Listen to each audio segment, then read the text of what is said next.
Hi, welcome to Ignite 7 Key Movements. My name is Jason, this is Ryland. The purpose of this video series is to show you 7 key movements in our Ignite program to help you be more successful the first time you come into the gym and beyond.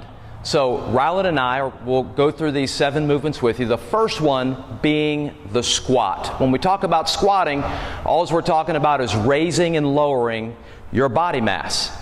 And there's a correct way to do that. So the first thing we want you to do and become familiar with are the stance.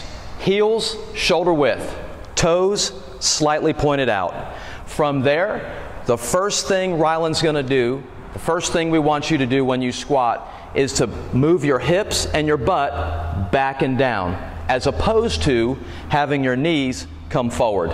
That would be very damaging to your knee joints. So heels at shoulder width, toes slightly pointed out. As he begins the squat, butt and the hips go back and down. Hands come forward to counterbalance the weight because all of his body weight will be back on the heels. Notice that his depth is the crease of his hip below the knee joint. He'll push up through the heels and right back down again. Ryland, let's see 2 or 3 in a row.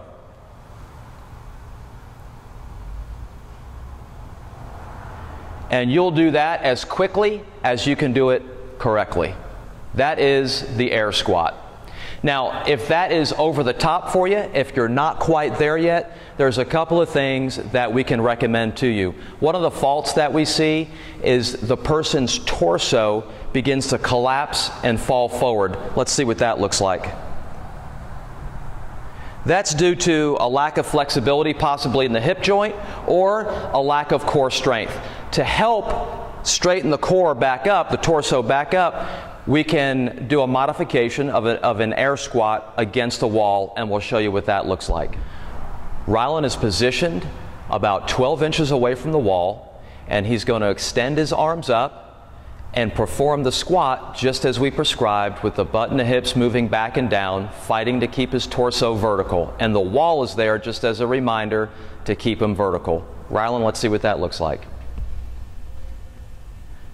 The more flexible you get with the squat, the closer to the wall you can move. You might have to be 2 feet or 1.5 feet away from the wall when you first start this exercise.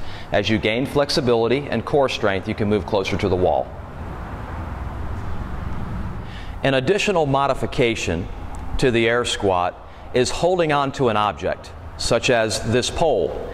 That'll enable Ryland to keep his balance and go to his full squat depth, keeping his torso vertical and coming back up.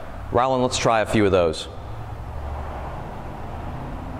Holding on to this object again will help him with his balance, help him develop the core strength he needs, the range of motion that he needs, and it will also help him get familiar with the squat. This is a great option for you as you get started with Ignite.